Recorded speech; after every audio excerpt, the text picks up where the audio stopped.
Hello दोस्तों, कैसे हैं आप। आज का हमारा नया टॉपिक है आरबीआई का नया नियम जान लो। हाँ दोस्तों, बैंक खाते में अगर मिनिमम बैलेंस नहीं रखा तो देना पड़ सकता है जुर्माना। हाँ दोस्तों, जुर्माना देने के लिए तैयार रहना। अगर 2025 के बाद अगर बैंक में मिनिमम अकाउंट बैलेंस नहीं रहा तो बैंक खाते में बैलेंस कम है तो जुर्माना देने के लिए तैयार हो जाए। आरबीआई का नया नियम 2025 में। दोस्तों पूरा वीडियो एक बार शांति से देख ले। अगर आपका कोई भी बैंक में खाता है और वहां पे बैलेंस नहीं है तो एक बार पूरा ध्यान से एक बार वीडियो देख ले। और अगर इस वीडियो पे आप पहली बार है दोस्तों तो सब्सक्राइब किए बिना मत जाना, क्योंकि आने वाले टाइम में हम बहुत सारी ऐसी जानकारी और टिप्स लाने वाले हैं जिससे आपको बहुत बड़ा फायदा हो सकता है।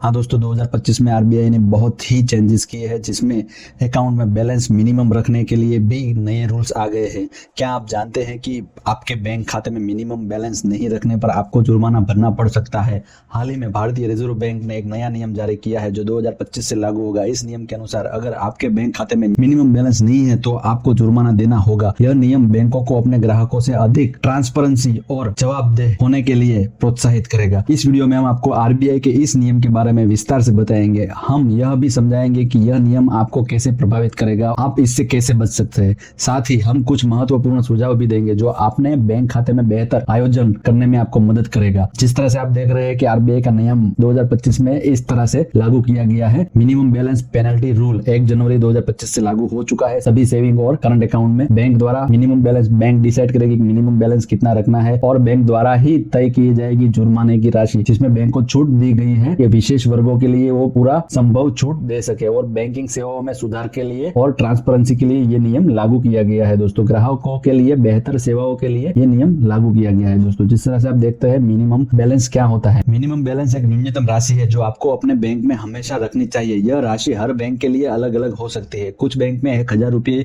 का मिनिमम बैलेंस रखने को कहते हैं तो कुछ 5000 रुपए या उससे भी ज्यादा। मिनिमम बैलेंस के फायदे क्या है। आप बैंक को अपना कारोबार चलाने में मदद मिलती है। अगर आप मिनिमम बैलेंस रखेंगे तो बैंक को भी सपोर्ट मिलेगा और ग्राहकों को बेहतर सेवाएं मिलती रहती है और खाते की सुरक्षा बढ़ती रहती है। आरबीआई के नए नियम की जरूरत क्यों पड़ी। दोस्तों इस नियम की जरूरत क्यों पड़ी। आरबीआई ने यह नियम कोई कारणों से बनाया है। क्या है वो। एक तो बैंकिंग सेवाओं में सुधार।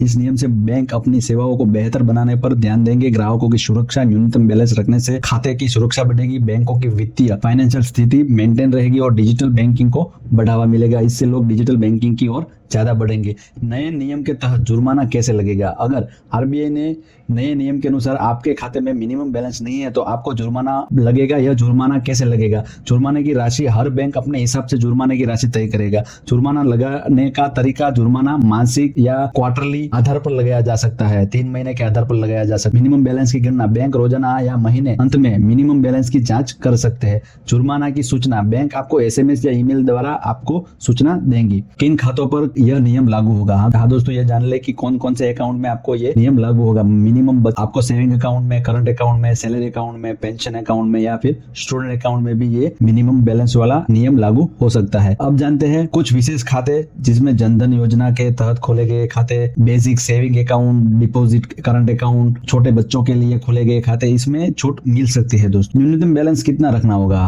हर बैंक अपने हिसाब से न्यूनतम बैलेंस तय करेगा। यह राशि अलग अलग हो सकती है। सिटी में जिसका अकाउंट है वो 1000 से 5000 रुपए तक। जो अर्ध शहरी क्षेत्र है, जो आधा गांव में और आधा सिटी में लगता है, वो 500 से 3000 रुपए तक। और जो ग्रामीण क्षेत्रों में है वो 250 रुपए से 1000 रुपए तक का मिनिमम बैलेंस रखना पड़ सकता है। याद रखें यह राशि हर बैंक के लिए अलग हो सकती है, इसलिए अपने बैंक से इस बारे में जानकारी लेना ना भूले। और जुर्माने से कैसे बचे। दोस्तों अगर आप चाहते हैं कि आपको जुर्माना न भरना पड़े तो इन बातों का खास ध्यान रखें।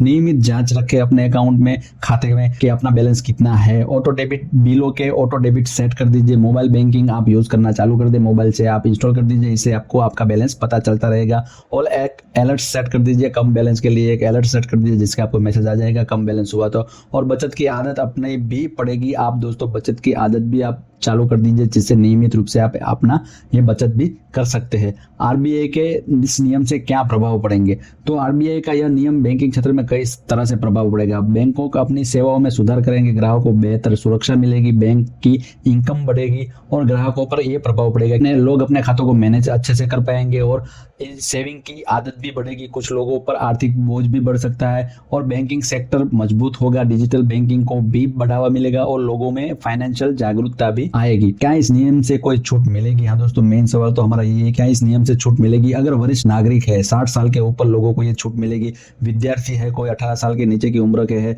तो छूट मिलेगी, और दिव्यांग व्यक्ति है, विकलांग व्यक्ति है तो उसको भी छूट मिलेगी, और गरीबी रेखा के नीचे बीपीएल कार्ड वाले लोगों को भी इसमें छूट मिल सकती है। दोस्तों, बैंक खाता चुनते समय क्या ध्यान रखें दोस्तों, क्योंकि हम अकाउंट तो खोल लेते हैं लेकिन पूरी डिटेल लेते नहीं, और जैसे तैसे अकाउंट खोलने के बाद उसमें मेंटेन नहीं होता है तो चार्ज लगता है। तो मिनिमम बैलेंस, हर बैंक का मिनिमम बैलेंस अलग होता है, तो अपनी जरूरत के हिसाब से अपना बैंक चुने। सुविधाएं, बैंक कौन कौन सी सुविधा आपको दे रही है और आप कौन सी सुविधा यूज करने वाले हो ये याद रखें। शाखाओं की संख्या, अपने इलाके में बैंक की कितनी शाखा है ये भी आप एक चेक कर ले, नजीक में कोई बैंक होना चाहिए, कोई शाखा होनी चाहिए। और डिजिटल बैंकिंग, अच्छी मोबाइल से इंटरनेट बैंकिंग की आप सुविधा का भी लाभ ले सकते हैं। ग्राहक सेवा, बैंक की ग्राहक सेवा कैसी है ये भी आप एक बार जान ले। अपना अकाउंट किसी भी बैंक में खोलने से पहले ये सब चुनाव करते ध्यान में रखना। दोस्तों, क्या करें अगर आपको जुर्माना लगता है? अगर आपको कोई भी जुर्माना लग जाता है तो क्या कर सकते हैं? तो घबराए नहीं, इन कदमों का पालन करें, बैंक से संपर्क करें, सबसे पहले अपने बैंक से बात करें, कारण बताइए कि भाई आपका मिनिमम बैलेंस नहीं लगा है, क्यों है, कैसे कटा है, कोई विशेष कारण है तो बैंक को बताइए। माफी मांगे, पहली बार हुआ तो माफी मांग लीजिए, तो आपको रिफंड भी आ सकता है।